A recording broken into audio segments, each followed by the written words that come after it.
See. Uh-oh, that's a yes. That was the request.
Extension or no? I haven't seen that yet.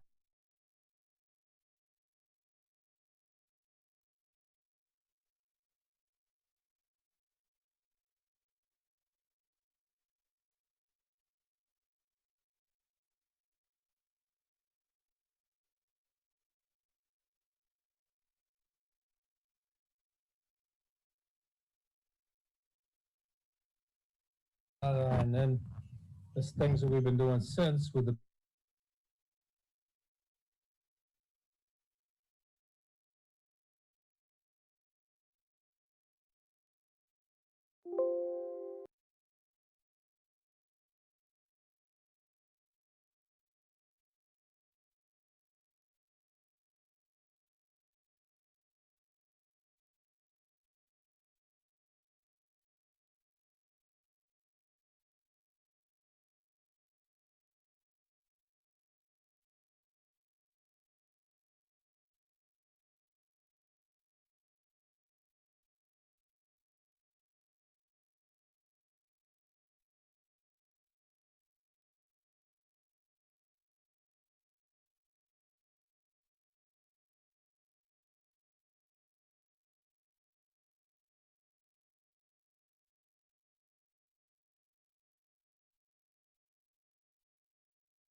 So Pat, I see some of your houses showed up today.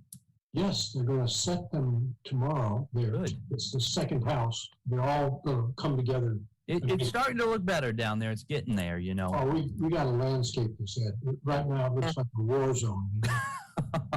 Well, you would know. Well, yeah. Well, that's like with any building. Yes.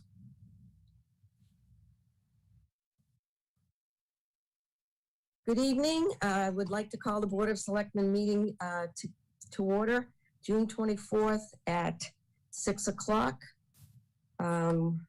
Approve the Selectmen's minutes for June 10th. So moved. Second, And Pat? Yes, second, aye. Oh, I didn't take attendance. Sorry. Let me start with attendance. Pat Briggs, Here, Ed, Here. Mike, Here. Alan, Here. and Sheila's here. Okay, now the minutes. So Pat, I, Ed, Aye. Mike, Aye. Alan, Aye. and Sheila says aye. Next is the public forum. This is an opportunity for anyone who wants to address the Board of Selectmen with any issue that is not on the agenda. And I believe we have John Dykstra. Yeah, could we bring John up on video and audio, Dave?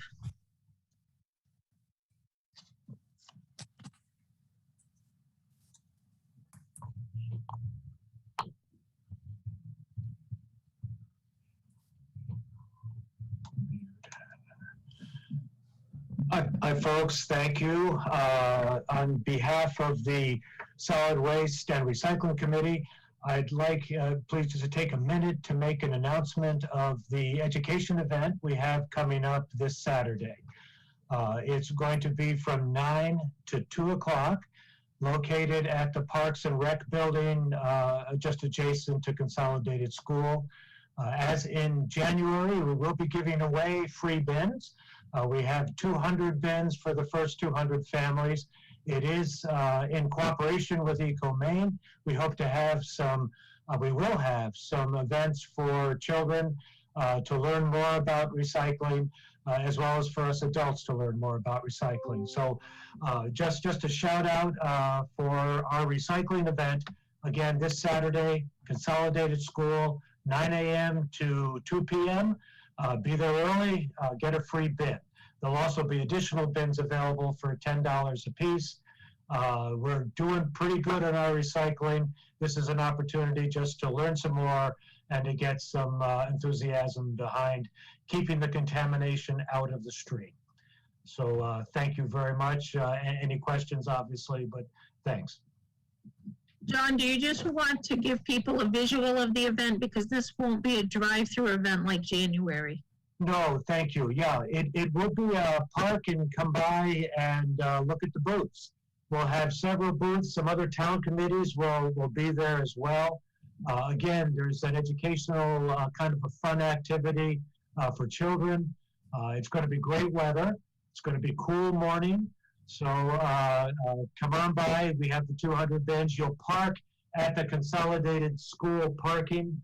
If that fills up, we have the overflow around the what would be the east side of the field as well for parking. So park, walk over, enjoy the sights, learn a little bit, grab a bin, back to your car, and it's going to be a great day. Sounds great. Thanks, guys. Very good. Is there anyone else? No more hands, okay. Moving on. We're going to announce the winning submission for the Kennebunkport Flag Contest. I want to thank Tracy O'Rourke, who headed up the flag committee. We received 35 entries that were reviewed by our panel of judges: Alan Daggett, Sharon Cummings, Mary Lou Brocavalis, and Tom Bradbury. And do you have a picture of it for the public? I have one. That is, Oh, there we go. that is our new flag. And it was, let me read what it says. Although there were many great submissions and the committee had their work cut out for them, they have come up with this decision. The winning flag was created by Nicholas de Benedictis of Arlington, Massachusetts. The inspiration for the flag comes from the town's nautical history and stunning vistas and beaches. The blue background is symbolic of the ocean and sea and the Kennebunkport's traditional blue color. The anchor depicts both the shipbuilding history and fishing trade. The circle represents the sun and the waves that are a constant as Kennebunkport reaches for tomorrow. Alan, would you like to say a few words? You were on the committee. Yeah, I think it was a tough call. I can tell you that right now. There was so many good ideas that, you know, we kind of struggled for a little while, but we came to a conclusion that this would probably be a great representation for the town of Kennebunkport. And it's too bad he doesn't live around here, or is he? Nick is in the audience, if you guys would Yeah, like to nice. bring him up. I'd like to see him come up, yeah, if he would. Dave, can you bring Nick video and audio up?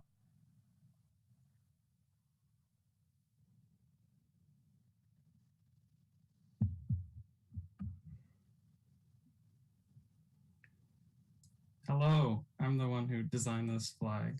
Well, we want to thank you for your effort. It was a wonderful job. Thank you. Absolutely. Yes. We struggled. There was so many, there was like, I think, what, 35, something like that. And yours stood right out. It did. So we're really happy to have a new flag, a new town flag. I enjoyed making it. I enjoy these kind of things, and it's kind of random to make a flag, but I really enjoyed it. I used Adobe Illustrator to make it. Lori, we're going to give him some kind of a present, aren't we? I think our plan is to get some product with our new flag and give it to Nick as a thank you for his contribution. And do you have his address? You must. We do have Nick's address. Okay, great. Thanks, Nick. You did a great job. It's going to be flying over the town hall and a lot of other places. Thank you so much. Thank you. Thank you. I will add that the contest rules were keep it simple, use meaningful symbolism representing our community, use 2 to 3 basic colors, no lettering or seals, and be distinctive. So he hit upon every single one of those. So great job. So we need to adopt the flag. So I need a motion. So moved. Second, And Pat, Where'd Pat go? oh, he's Disappeared. okay. Well, we'll just bring him back later. Ed, Aye. Mike, Aye. Alan, aye. and Sheila says aye. Motion accepted. And item 5, should we wait for Pat? I'm gonna check on him. But I think you can go ahead. Okay. Appoint Becky Nolet as assessor due to the passage of the ordinance amendment regarding the selectmen and assessor's duties. The assessor is now an appointed position. Staff recommends appointing Becky Nolet as assessor with a term ending March 22nd, as all appointments are made in March. And Becky is with us tonight. Hi, everybody. Hi, I just Hey, wanted Becky. Hi.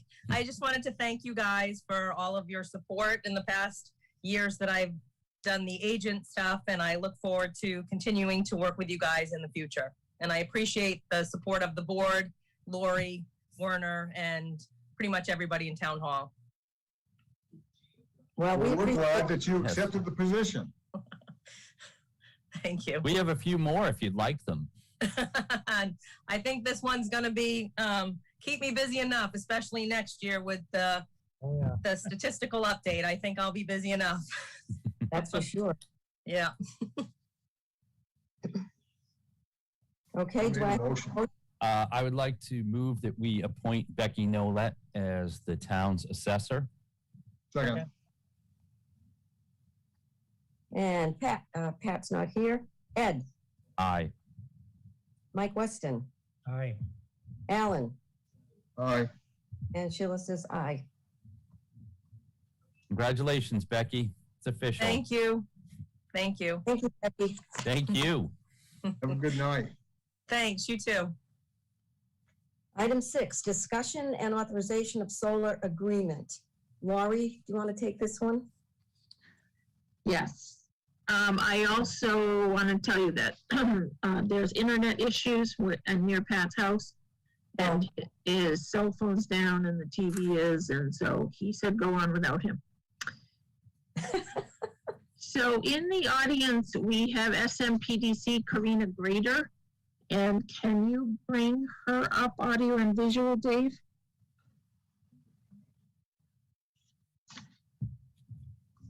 So as the selectmen know, we had been approached by several companies regarding purchasing discounted solar energy credits through the Maine Net Energy Billing Program. And we were trying to judge whether those were a good deal for the town or not. And what made sense is we looked at our green energy plan. And Werner and I approached Karina Grader, who was our sustainability coordinator through the SMPDC. And so we started having conversations and started reaching out to other towns. And Karina thankfully took the ball and ran with it. And we were able to get a number of other communities engaged. And so we have before you a plan on how our bidding and proposal went. The selectmen had given us permission to enter into that memorandum of understanding with the other communities. And we have gone through that entire process. And I'm going to turn it over to Corinna to give you that update. Yeah, thanks, Lori. Shall I go ahead and share my screen with the slides? Yes.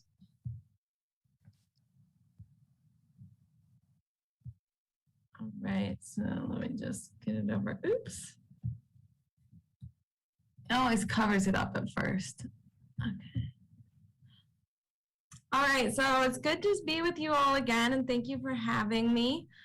So as Lori mentioned, we're talking about this project we've been working on, the Southern Maine Solar Collaborative, which has been this group of 6 Southern Maine towns working to secure solar energy. So today, I'll give a little background on how that process has gone so far and what the next steps will be for Kennebunkport. So as a little background, this is a slide I shared with you guys last time I presented on this, but this all started with the Maine Net Energy Billing Program, where when the program was changed in 2019, it allowed municipalities and other commercial customers to purchase discounted solar energy credits from solar developers. So the way this works is that a solar project just somewhere in the grid, somewhere in southern Maine, delivers electricity to Central Maine Power. And then Central Maine Power measures how much electricity they've received and calculates how much that is worth in monetary credits, and then applies those credits to your electricity bills from CMP. So you see it as a direct discount on your utility bill. So you get that discount on your bill from CMP, and then you also get an invoice from the solar project developer that asks you to pay for those solar credits, but at a discounted rate. So it's in between that difference of what the solar credits are worth to the utility, which how much you pay for them, which is where there is the opportunity for the town to save money. So what we asked for with that memorandum of understanding was whether or not Kennebunkport wanted to enter into this multi-town effort to get one of these solar energy contracts called a Net Energy Billing Credit Agreement for Kennebunkport through a collaborative procurement process. So all 6 towns, including Old Orchard Beach, Kennebunkport, Ogunquit, Freiburg, Waterboro, and Kittery, signed on. And so we did a single request for proposals bid process, asking all the solar developers in Maine whether or not they wanted to enter into a contract with each of our communities. And we got a number of different bids, and we selected one unanimously amongst the town managers of the different communities. And so from that bid, it includes a standard contract that each municipality will sign individually. So you won't be entering into a group contract, you'll be entering into an individual contract. And so the place we're at right now is for the municipalities to finalize and sign their individual net energy billing credit agreement with the developer. So just a little summary about the bids we received. We received 7 different proposals, which we're very happy with. And in those proposals, there were 9 different offers for the price of the discounted net energy billing credits. There are two types of offers. One was a % discount offer. So for whatever price the credit is worth, you will pay a discounted price of 15 to 27.5% less. That's the range we received in our offers. We also received some offers that were called fixed rate offers. So those are where the price of the net energy billing credits that the towns would pay is set at a standard rate for the whole 20-year term. So no matter how the value of those credits changes over time, year to year, every year you would be paying the same price. And we received 4 offers of that ranging from about 9.27 cents to 10.5 cents. And as a summary, we received bids from all types of different solar companies. Some of these were large solar companies like Ameresco, which is a publicly traded international corporation, as is EDPR and HEP. We also received a proposal from a company that wasn't even a solar developer, but was rather a market contractor that worked with multiple different solar developers. We got a proposal from Citizens Energy, which is a part of the nonprofit Citizens Energy Corporation based in Massachusetts with some broader nonprofit goals and missions for their company. Encore Renewables Energy is a New England-based B Corporation, and US Solar is a Minnesota-based privately held corporation. So that's just to say that we got a lot of good bids from a lot of different types of companies, so we had a lot to choose from. So for each of those bids, we asked for a pretty substantial proposal from the solar developers, and we used that to evaluate what they were offering to us. And we standardized that evaluation using this bid evaluation sheet. And I won't get too into the weeds, but we assigned different weights to the different categories we thought were important in evaluating the solar projects. Mostly, you know, what price were they offering to us, and was it a good price? And also, was their company, did they look like they were a strong company, and did they have main experience? And also, what specific projects were they offering to us, and how did those look as far as their likelihood of getting to development? So we did this for all the different companies, and then we met, and we also interviewed 3 finalist companies. But in the end, we all unanimously agreed on selecting the bid from Encore Renewable Energy. As I mentioned, that's the B Corporation company that is based out of Vermont. So there were a lot of different reasons why we selected them as our finalists. They really stood out far beyond all the other proposals. It wasn't really hard for us to decide. They offered us a 27.5% discount off the price of the credits. So that's the highest discount we received, and one of the highest discounts I have seen through these programs.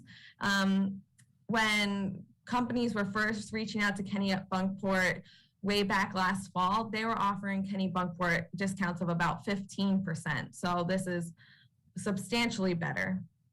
It also includes all of the renewable energy credits that the solar farm is generating for Kennebunkport. So those are those environmental attributes that have been separated from the solar electricity so that people can buy and sell them to try and decrease their carbon emissions in their greenhouse gas inventories. But Kennebunkport will get all of theirs. So you can legally claim that you are using zero emission solar energy for your municipal operations.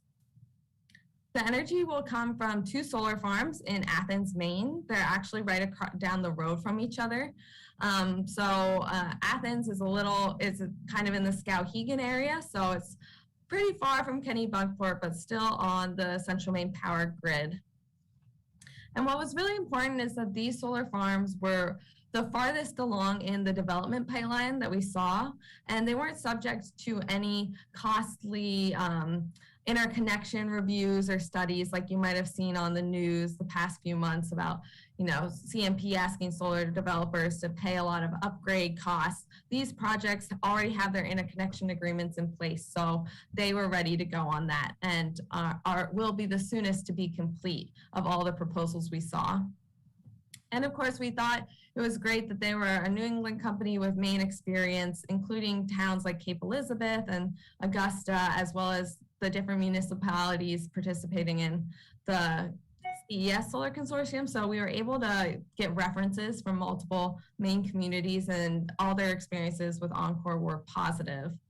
And then finally, outside of Maine, in Vermont and New Hampshire, they have a lot of experience doing a net metering program with municipalities and schools. So they have experience to work with us through this process and any future issues or challenges or changes that come up.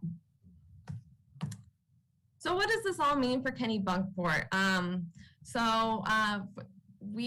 I met with Lori and Warner over the past few weeks about how much solar energy Kennebunkport actually might want to purchase.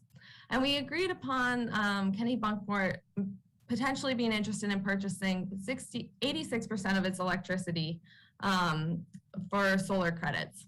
So what this means is Kennebunkport will be allocated a certain amount of generation from those 2 solar farms, about 864,000 kilowatt hours a year. And then those kilowatt hours are each worth a credit value, and that value is set by the Maine Public Utilities Commission. Right now it's about 12.5 cents, but it changes year to year. And so your total credits are applied to the utility bill in this situation is about $108,000. So you're given $108,000 worth of credits, and then to Encore Renewable Energy, you would pay $78,750. So that 27.5% discount off the price.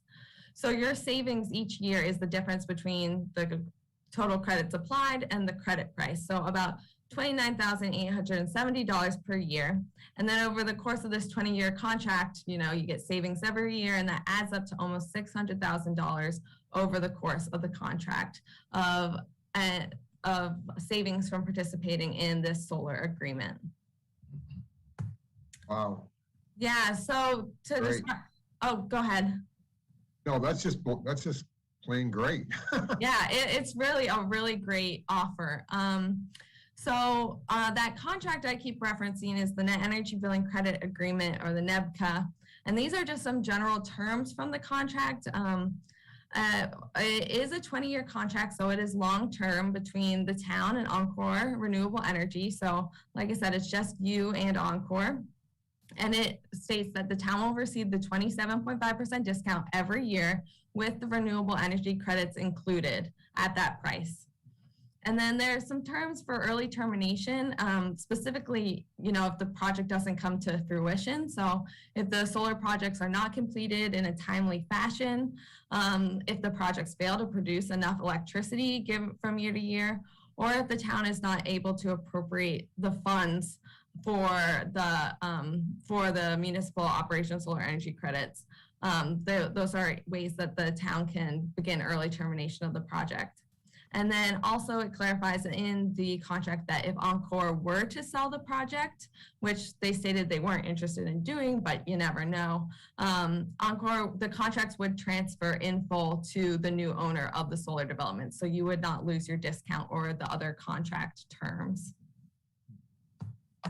Lorena, are they, Yeah. the solar farm, is it up and running, or is it still in the construction phase? No, that's a good question. So they are not up and running yet. They are in the development process, and part of that process is securing financing to build the solar farms. And how they secure the financing is by having all of the solar contracted out to municipalities or other commercial customers.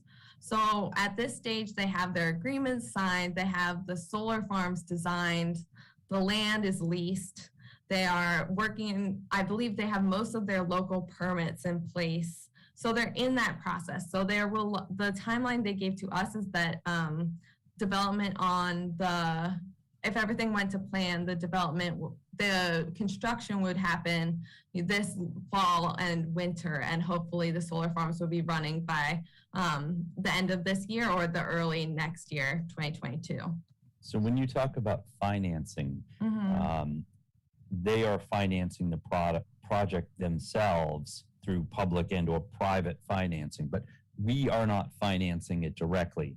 they're going to use the money that municipalities pay to them to pay off their loans or whatever, but we don't have to put up any money up front. Is that correct? Exactly, yeah. Okay. And I have that on the point 3 on this slide of you don't pay anything until the solar farms are generating electricity. So yeah, everything is third party owned and operated, and you're just contracting to buy those credits essentially once they start being generated. Sounds like a no-brainer to me.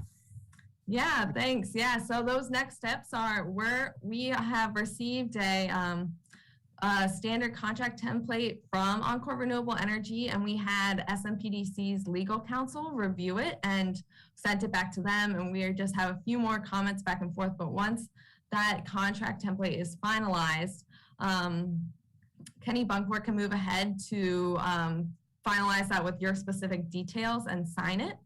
And then you'll start receiving those credits once the solar farms are operational. Like I said, hopefully either the end of 2021 or early 2022. And those are calendar years, not fiscal years.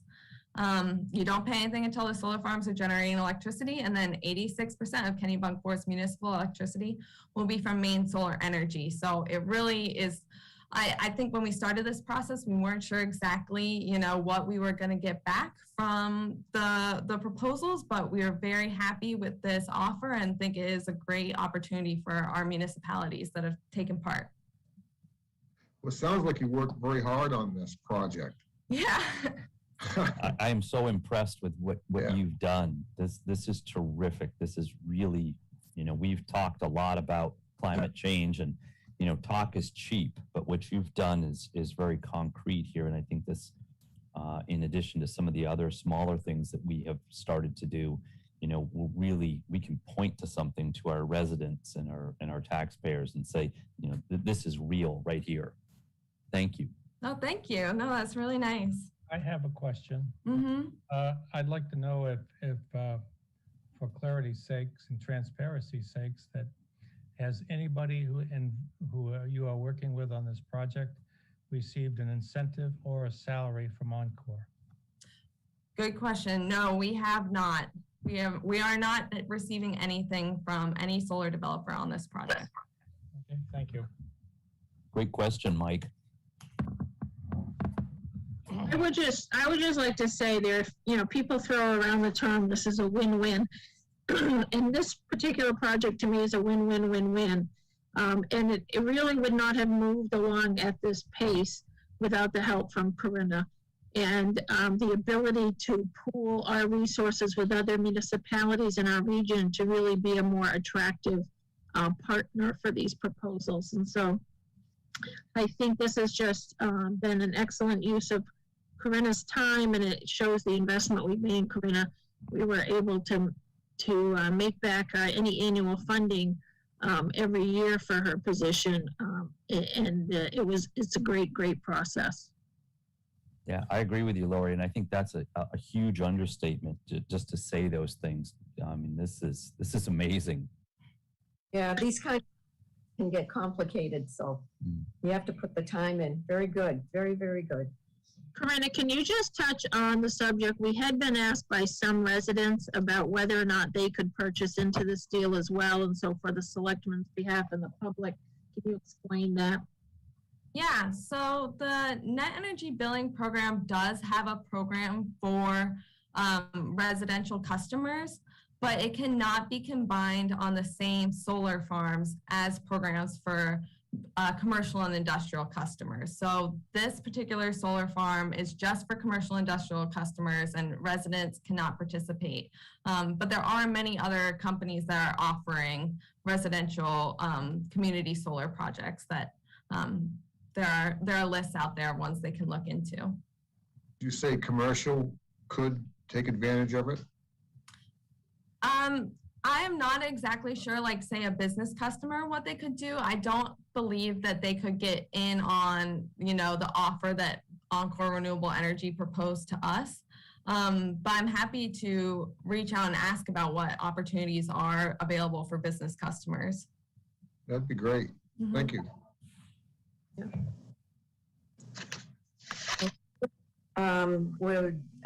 I need a motion to authorize the agreement with Encore Renewable Energy. So moved. Second. And Pat's not here. Ed, Aye. Mike, Aye. Alan, Aye. and Sheila says aye. Motion passes. Very nice, very good. Thank you, Corinna. Thank you very much. Thank you Thank All so the you. time much. and work you put into this. Thanks very much. Have a great night. Thank you. Authorized purchase of Texa laptop scanner tool, and we need Mike Claus.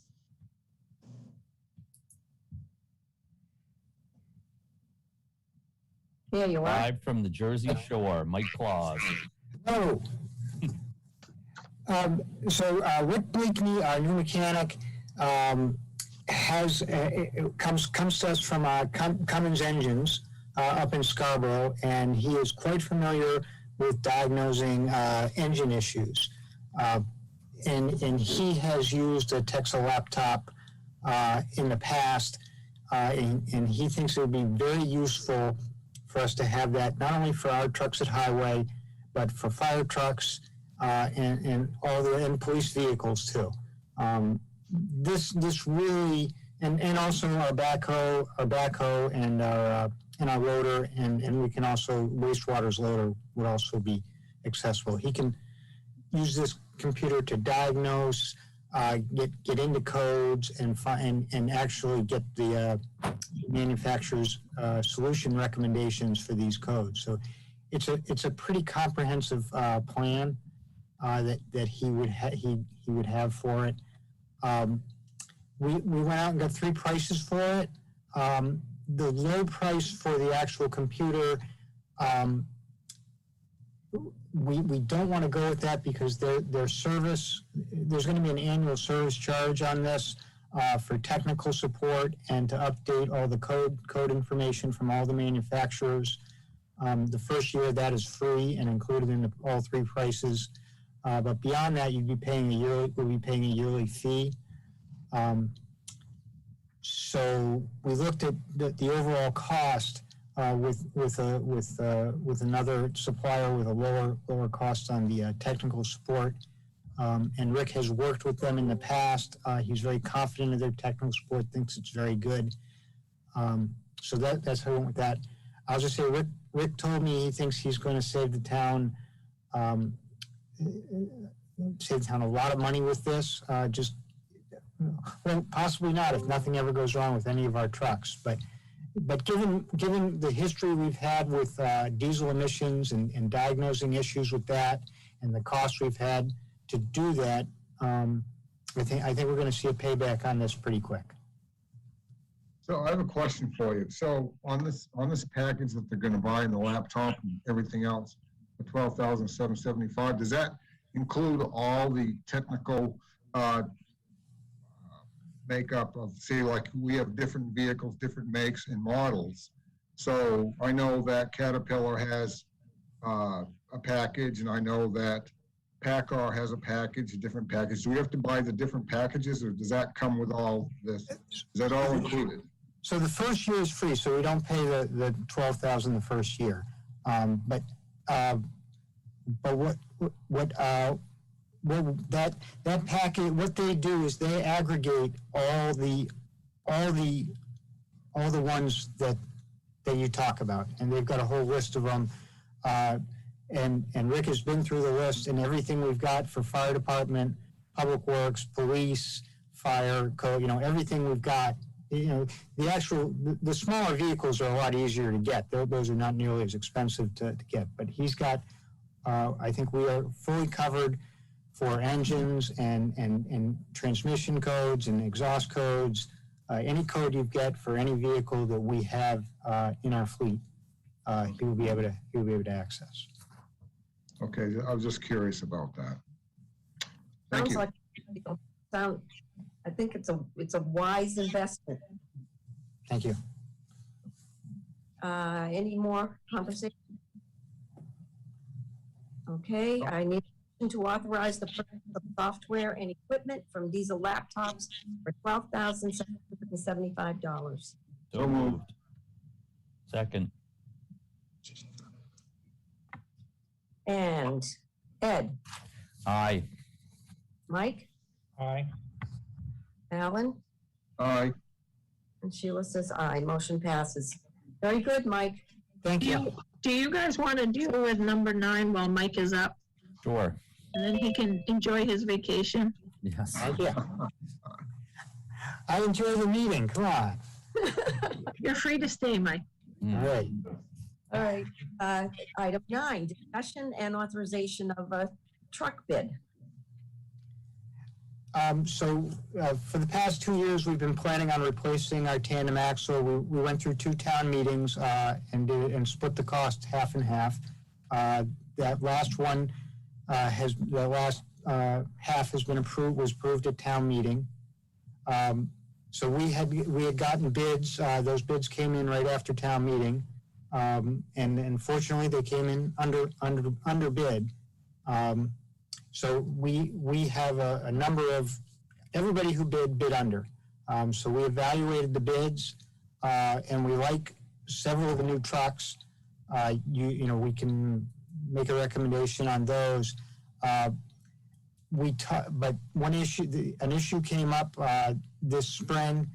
We had some trouble with the frame on our existing tandem axle, and the frame, it's a double frame. There's 2 C channels in that, and it has rusted, and it is so we had and it doesn't meet state inspection requirements. So we will not be able to get that through inspection this year. So we've actually just taken it off the road. So that tandem axle needs some framework to get it back on the road. We just don't think it's worth putting that kind of money into it, taking that whole body off and trying to put new frame rails on that. Is there any trade value in that truck, Mike, or are we gonna have to sell it outright, or do you want to keep it?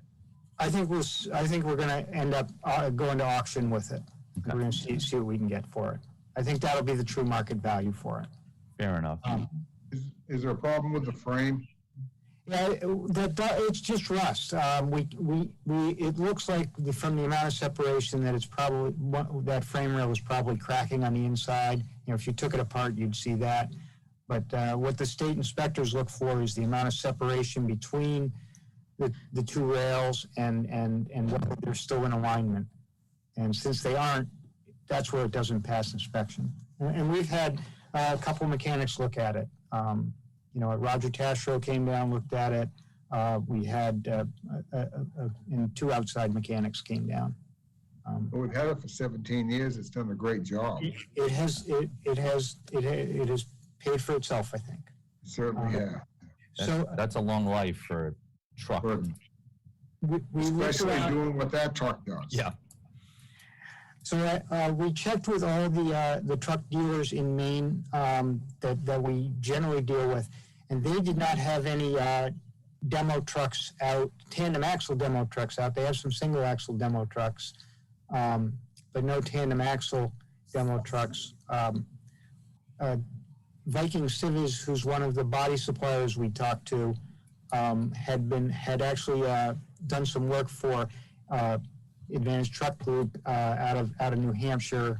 They're in New Hampshire, Massachusetts, and Vermont, and they had supplied 25 bodies, live bodies to Advantage Truck for plow trucks that Advantage Truck was selling in Vermont and New Hampshire. Mostly they sell to Vermont DOT, and then they go around to towns and say, this is the Vermont DOT spec truck. Do you want to buy it?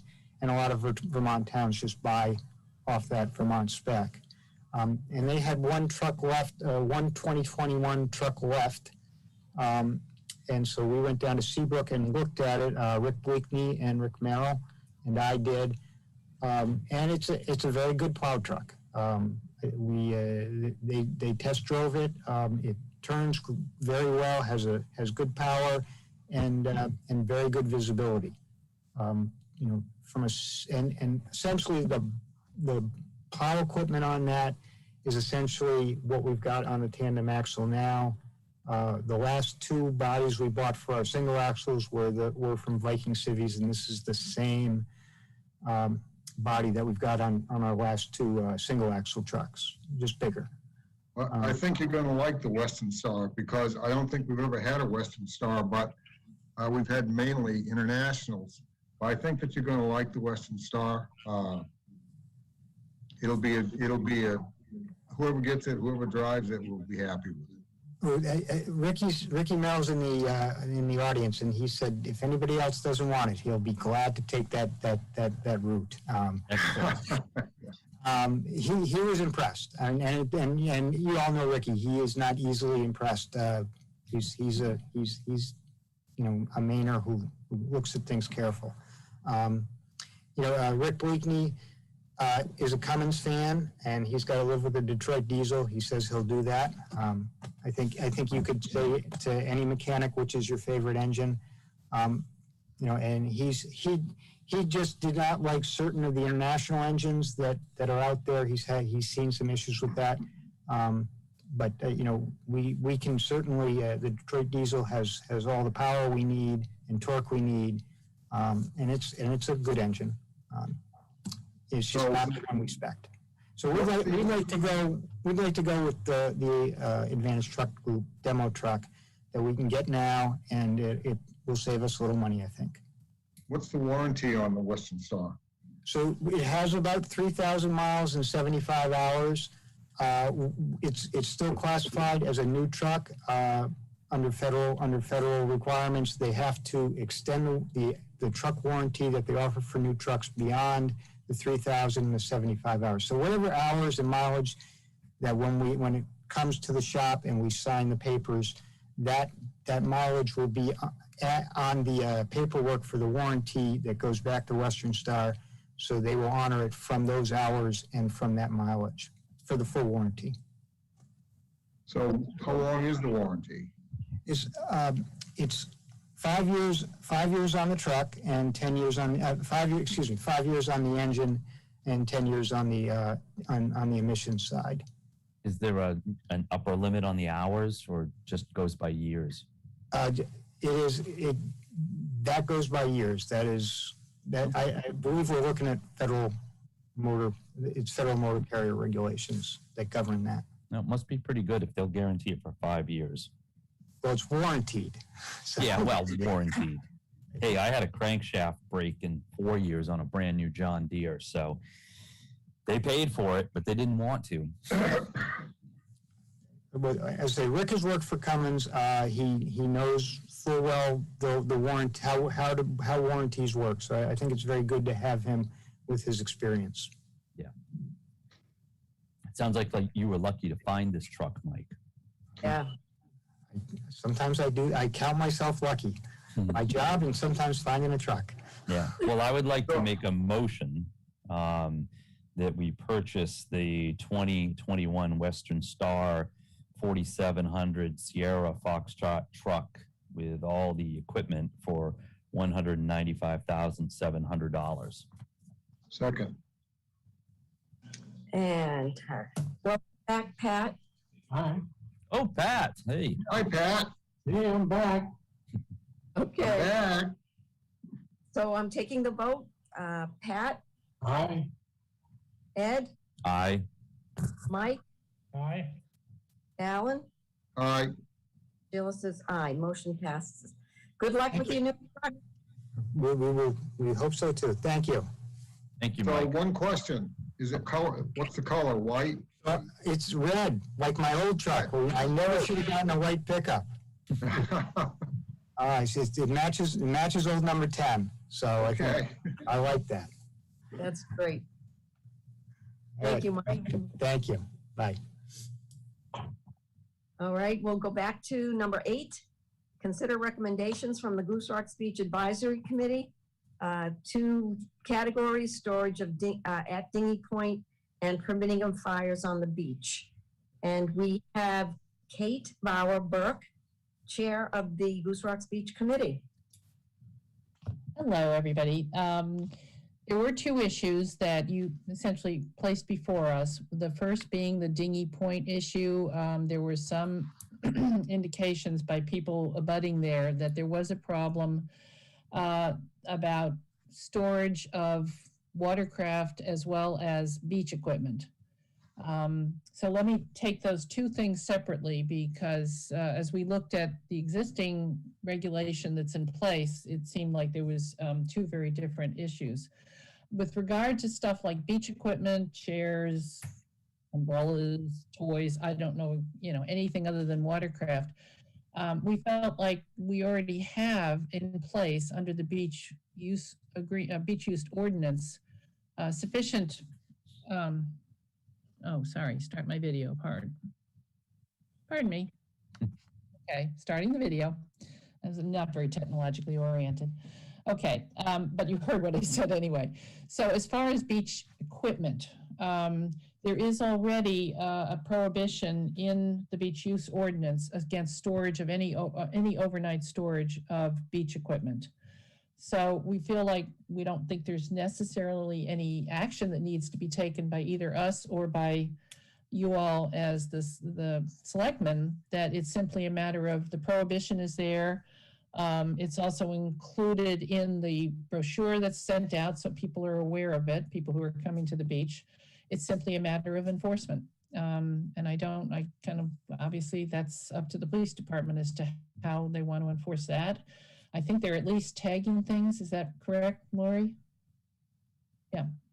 So, with regard to the watercraft, well, it's a little more complicated. I mean, the beach use ordinance does grant the selectmen the authority to issue regulations about storage of watercraft on the beach. We obviously have a much bigger issue with a bigger issue in recent years with regard to kayaks. We've, 20 years ago when we built our house here, who knew from nothing about kayaks? That was something that I think somebody in the Arctic used to get around. And now, of course, they are a very popular toy beach thing, and we've got a lot of them on the beach. We've been helped tremendously by the Kennebunkport Conservation Trust and one particular individual who I'm sorry, his name escapes me right now, who has donated kayak racks at the East End.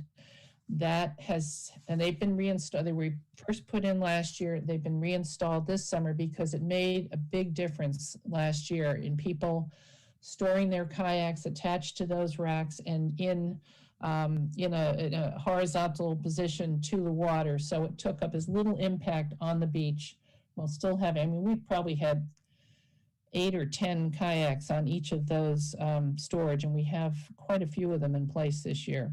It also has helped tremendously with kayaks not being thrown up into the dune grass, which is a big project to try and protect. Both last year and this year, we've been staking the perimeter of the dune grass to discourage people from walking on it, throwing things on it. As far as anything else, the dinghies have traditionally been left at that point, I think primarily so that people can use them to get to, that's the area on the beach where most of the moorings are, and they use them to get out to their boats that are moored out there. So what we're recommending is that we don't think any new regulation needs to be devised at this point. We think what we really need to do is find out how much of a problem we really have. Not necessarily going by, anecdotal evidence from this particular abutter. And so what we're hoping that the CSOs, as they are doing their morning traversing of the beach, will at least make a note each morning as to what they're seeing there on the beach in terms of that area of what's stored. I know I was out there on a walk yesterday morning, and all I saw there were dinghies, the traditional kind of dinghies that people use to get out to their boats. And there were a total of 8 of them, all very nicely, neatly lined up. So I think we just need to get more information. We would suggest that we ask the CSOs to check on it, to develop the data, and then if we see that we're developing a problem, deal with it at that point. But there may not really be a problem. Sounds good to me. Okay. Me too. Okay, so I'm going to move on then to the campfire issue. We had spent some time discussing that at last Thursday's BAC meeting. It's an issue that's controversial. I mean, there was no agreement we could come to that night. It's something that happened for many years at the beach, and many people hearken back to that. On the other hand, last summer, a moratorium was put on it, primarily for COVID reasons, to discourage large gatherings. I believe so far this year, there haven't been any fire permits issued. And actually, Lori, correct me if I'm wrong, but I'm looking at the draft of the beach brochure. And under the prohibitions, it lists open fires and fire pits. Was that changed? I don't have the finished product in front of me right now. I don't have it right in front of me either, and so I probably would need to look at it before I confirm that. Okay. But overall, we felt like we needed to spend some more time looking at it. And so John Dykstra and Joanne Gustin formed a sort of ad hoc subcommittee and spent some time trying to talk through the issues and what were possible alternatives, ranging from keeping the moratorium in place to going back to the types of rules that were in place before last summer. And they are working, they have developed some compromise positions in there. And we also want to take an opportunity to hear more from the community. So we've scheduled another BAC meeting next Tuesday night. It's going to be a single issue. That's the only issue that's on the table. And we hope to get some good input from the community. Again, I think it will be, a lot of people want to see them continue. A lot of people want to see them be discontinued or continue the moratorium at least, and see how going another summer without them, people react to that. Well, we'll wait and hear from that committee then. Okay. Very good. Thank you for your report. Any you. questions? No. Anybody? All right. Thank you. Thank you. And we'll move on to item 10, authorize annual animal shelter agreement with Animal Welfare Society. Each year, the town enters into an agreement with Animal Welfare Society regarding the sheltering of the animals. I think this is the same contract as years past. Any questions? Do I have a motion? So moved. Second. And Pat, Aye.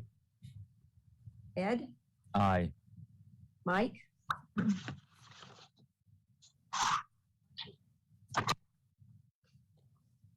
Mike? Said aye. Oh, I didn't hear you. Alan? Aye. And Sheila says aye. Motion passes.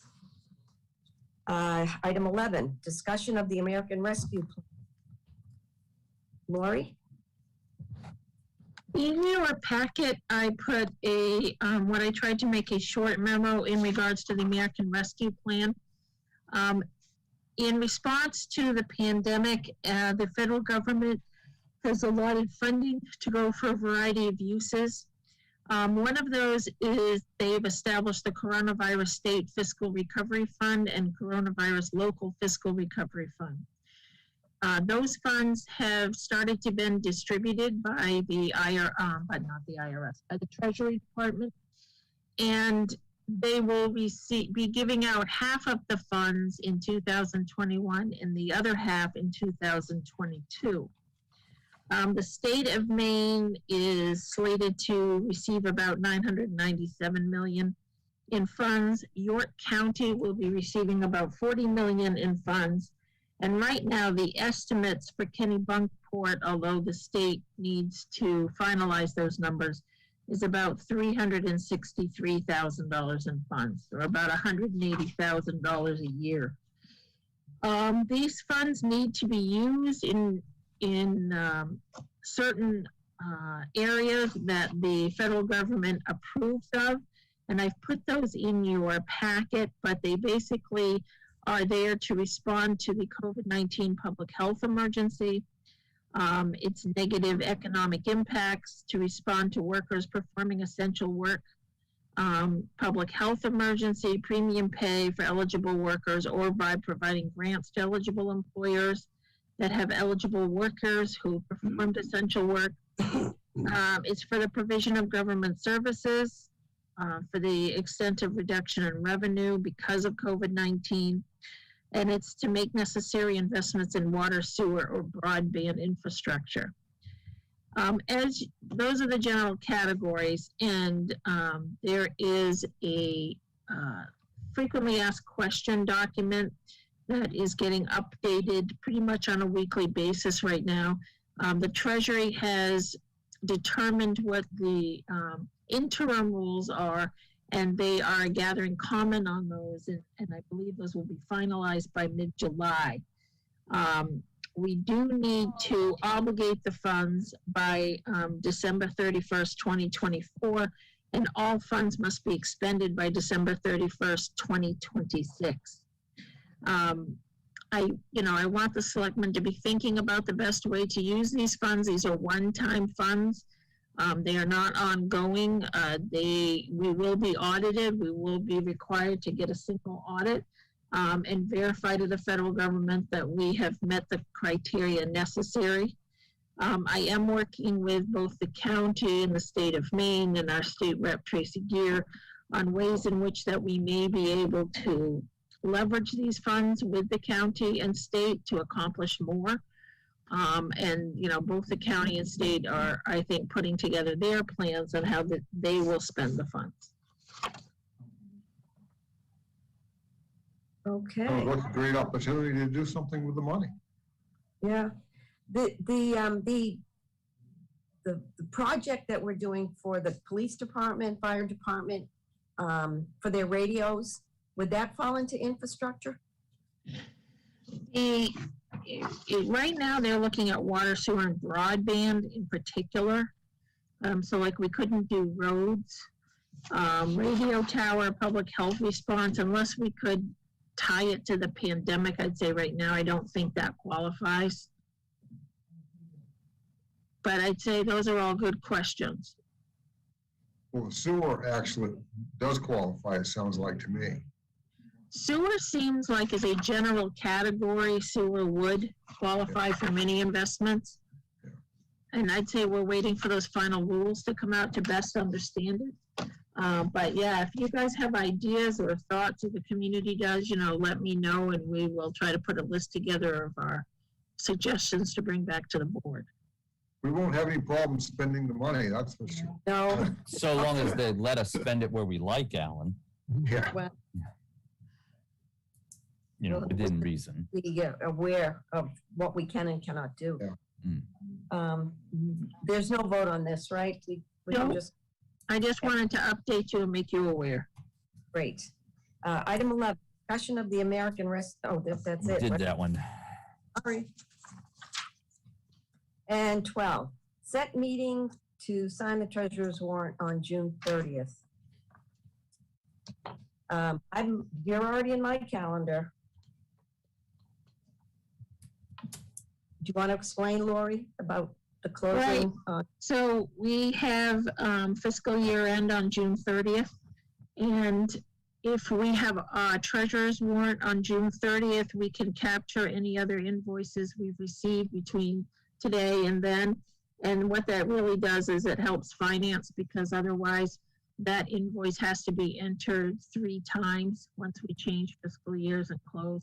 So it's really an efficient way to try and capture as many of those invoices in the correct fiscal year as possible.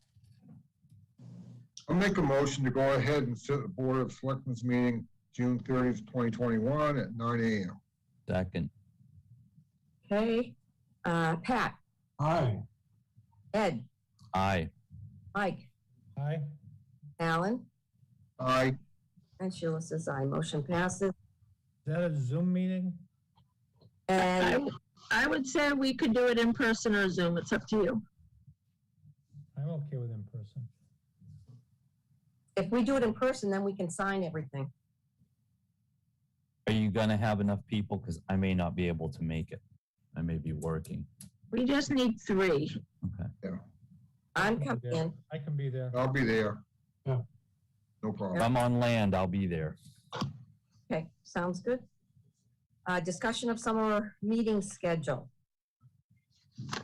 Past few years, the BOS has held one regular meeting and one treasurer warrant meeting during July and August.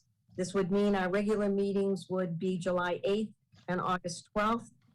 Our short treasurer meetings would be July 22nd and August 24th. These meetings are normally held at 9 a.m. Staff are not. I got different dates. Oh, 26th. That's right. We changed. I've got the 22nd, 22nd and 24th. 26th. No, I got the. I 24th. put the 24th, but that was the wrong date. Sheila told me it was really the 26th. Yeah, but I 26. didn't change it on my sheet.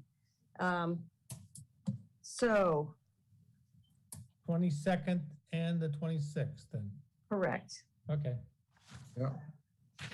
sounds good. All Yeah. right. Do you need a motion for that, Lori?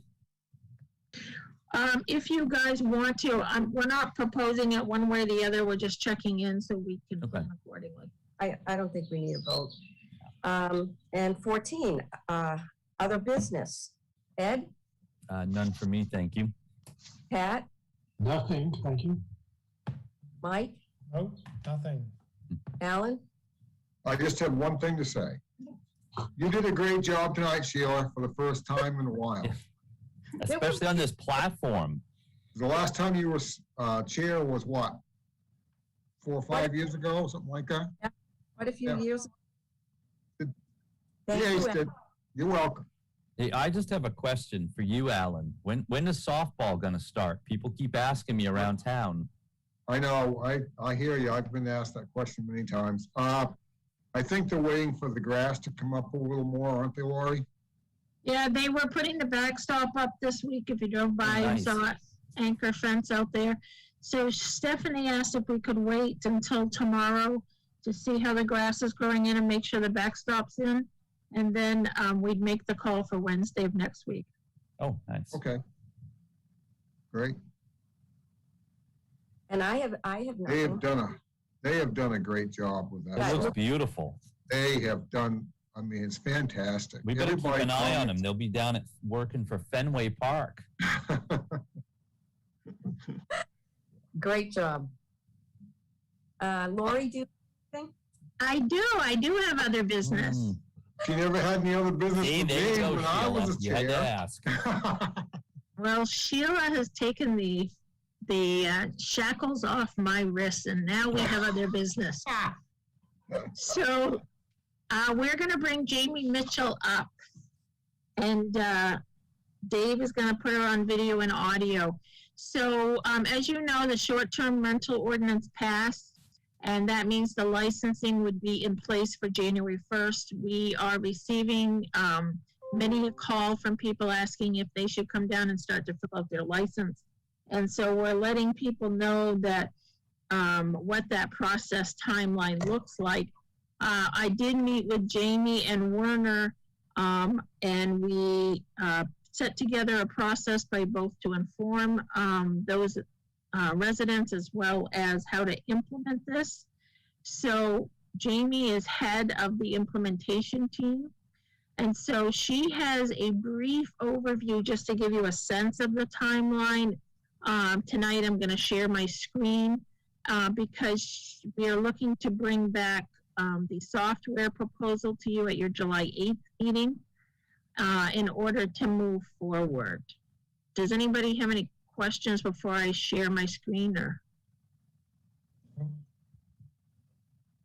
All right, here I go. If I can find it, here it is. So while we're waiting for Lori to pull it up, I'll just say, thank you for giving me a couple of minutes.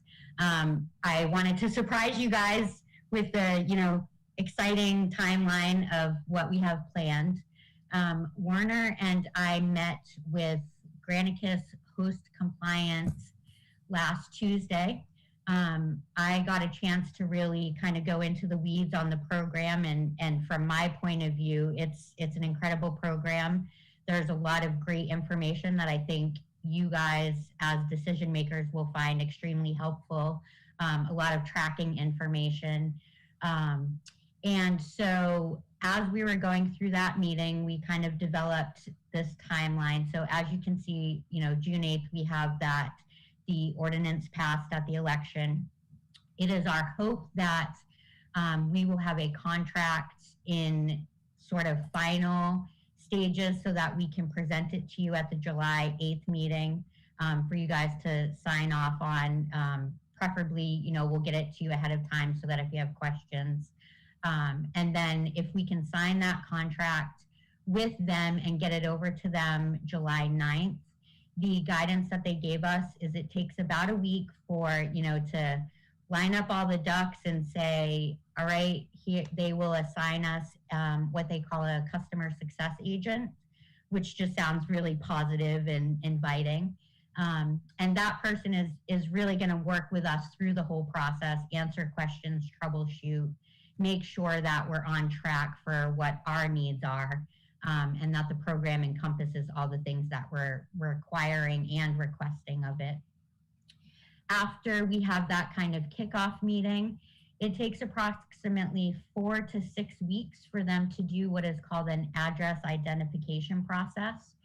And one thing that I will say about that, if anybody's curious, I asked several questions, does the address identification go by, just any listing that's in Kennebunkport, or is it by zip code, or is it by GIS mapping? And they, confirmed that it actually is the GIS mapping so that we're sure to encompass just the properties that are actually located in the Kennebunkport municipality. That's a concern, especially where we share, like a zip code with Arundel, or sometimes people are confused, even, getting licenses and stuff about what properties are actually Kennebunk or what's Kennebunkport. So that process, again, is about 4 to 6 weeks, which brings us to the end of August. Concurrently with that process, they will also be drafting what are referred to as compliance letters. And what those look like is kind of standard legal jargon saying that we can identify, hey, you have a rental, posted on Airbnb. However, our records show that you don't have a permit for this property. So, please contact us so that we can make sure that you're in compliance with the new ordinance. There are several other letters that would include like violations or reminders, things like that. So that's done concurrently so that they're all ready to go. The next step after that is kind of like a mobile permitting process. And then our timeline that we gave them is that we wanted to be ready for October 1st with the hopes of opening the application process for short-term rental permits. October and November, it'll be the process and approval of applications, working out the kinks. We've set a deadline for mid-December, just so that we know, before we actually go live, that we're ready to go. Hopefully we can identify any issues that we might have or any tweaks that we need to make, with the overall goal of being ready to start issuing permits for the short-term rentals January 1st of 2022. The only deadline that we haven't really put in here, obviously, is, we have posted an ad for the code enforcement community relations position that would handle the oversight of this program, as well as the other responsibilities that Werner needs in his department. It's really the planner position, but yeah, thank you, Lori. It's a kind of aggressive timeline. We want to make sure that we hit the deadlines that we've said to the public that we're targeting. But we also think that it gives us enough time to just make sure that it's a smooth transition and that the implementation goes effectively and efficiently. Good. Looks good. Very good. Yeah. Right along. so I'm sure Jamie will be updating you in the future, but this is a monumental task, and Jamie has done great getting up to speed on the software. And I'll email you this timeline so you can just look at it at your leisure. But we just wanted to keep you in the loop of what we're looking at and address any concerns you might have. Yep. Well, it sounds like it's going to be a smooth opening, smooth transition. We hope. It is a great program. It's very informative and user friendly. So I was actually excited when I saw it. And I think you guys will be pleased once we are able to start rolling it out. We're probably going to be surprised too. In your timeline, I didn't see any date where we will actually set the fees, et cetera. Do you have any idea when we will go and do that? I am honestly not sure today, Ed, but I'll be And glad. that may not be your purview either, Jamie. I know you're more of the administrator. That may be something Lori tells us. Yeah, I think our hope is to kind of circle back around and have more information like that when we present the contract. Okay. I think you would be needing to set the fees, you know, hopefully in August. I'd say the latest would be September, since we want to go live in October with the application process. It's got to be before people sign up. Right, Yes. right. Very good. Thanks, Jamie. Yeah, and certainly let me know if there's any other things that you would like to kind of have information about, or, you know, deadlines that you want us to be cognizant of as we work through. Sure. I'm sure I'll stop in and see how you're doing, and you can show me how it's working. Absolutely. Good. Anybody else? Anything else, Lori? That's all I have. All right, approve the treasurer's warrant, So moved. June 20. All right, Ed, Aye. Pat, Aye. Mike, Aye.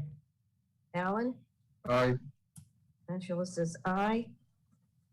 And nobody's jumping on the, oh, we're not adjourning. We're going into executive session. Yep. Per MRSA 1, Section 405, 6D for union negotiations. So moved. Okay, So, do you want to approve the treasurer's warrant? We just did. You voted Oh, for it, Alan. okay. Yep. I must have been sleeping. I was ready to adjourn and forgot about it. So I need a second? Second. Okay, so we're going into executive session. We will adjourn after the executive session. Thank you all for joining us. And we will, We have to leave and re-sign in. Mhm. Yes. Bye. See ya.